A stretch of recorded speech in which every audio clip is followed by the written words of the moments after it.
Good morning students, welcome to our today's library period. Today I am going to tell you another story. The name of the story is Let's Save. Let's Save. Now listen the story carefully. Sheena and Ankit were twins. Sheena spent her money extravagantly while Ankit believed in saving. Ankit also had a piggy bank.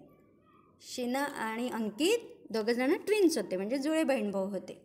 Sheena spend हर मनी एक्स्ट्रावॅगंटली म्हणजे अवास्तव खर्च करायची, ती खूप खर्च करायची.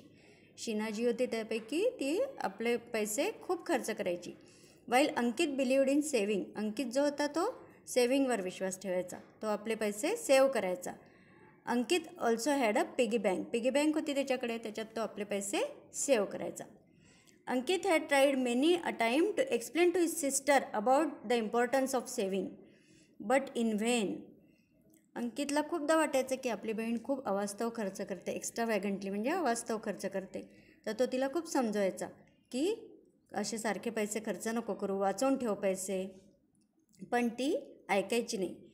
One evening their parents were not at home. Both of them were playing in the veranda with other children. एकदा त्यांचे पॅरेंट्स घरी नव्हते, तर ते दोघंजणं वरांड्यात खेळत होते आपल्या मित्रांसोबत. Suddenly the ball hit Sheena and she fell down.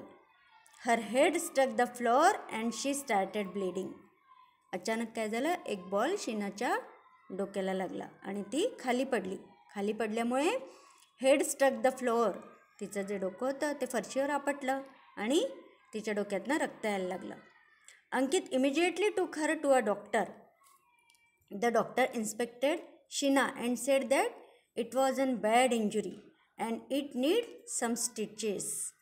अंकित ताबडतोब तिला डॉक्टरकडे घेऊन गेला. डॉक्टर म्हणाले की तिच्या डोक्याला खूप लागलेलं आहे आणि तिथे आपल्याला स्टिचेस द्यावे लागतील.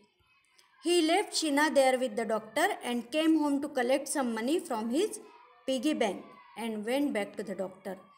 अंकितनी शीनाला डॉक्टरांकडे ठेवलं आणि आपल्या घरी आला आणि आपल्या पिगी बँकमधनं त्यांनी पैसे काढले आणि परत डॉक्टरकडे गेला. द डॉक्टर टूक ₹500 as his fee.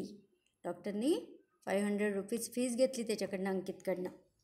Back at home when Sheena asked Ankit about the money, he said it was the money from my savings. जेव्हा ते घरी परतत होते तर शीनाने विचारलं की तू डॉक्टरांची फी कुठून दिली, डॉक्टरांना पैसे कुठून दिले. तर अंकित म्हणाला it was the money from my savings, मतलब त्यांनी माझ्या सेव्हिंगमधनं म्हणजे माझ्या पिगी बँकमधनं मी डॉक्टरांची फीस दिली. Sheena sed today I have understood the importance of saving. त्यावेळेस शीनाला कळलं की सेव्हिंग किती इम्पॉर्टंट आहे. जर तुम्ही पैसे सेव्ह केले तर ते तुम्हाला कधीही उपयोगात पडू शकतात. So moral of the story is save money and money will save you. तुम्ही पैसे जर सेव्ह केले तर ते कधीही तुमच्या संकटकाळी तुम्हाला उपयोगात येऊ शकतात आणि पैसेच तुमचं रक्षण करू शकतात. म्हणून पैशांचा कधीही अवास्तव दुरुपयोग करायचा नाही. तुम्हाला पैसे मिळाले तर तुम्ही पिगी बँकमध्ये जमा करायचे. कधी पण काही पण अडचण आली तर तुमचे पिगी बँकमधले पैसे कामी येऊ शकतात. म्हणून पैसे खूप खर्च करायचे नाही, असं हे मॉरल आहे स्टोरीचं. थँक्यू.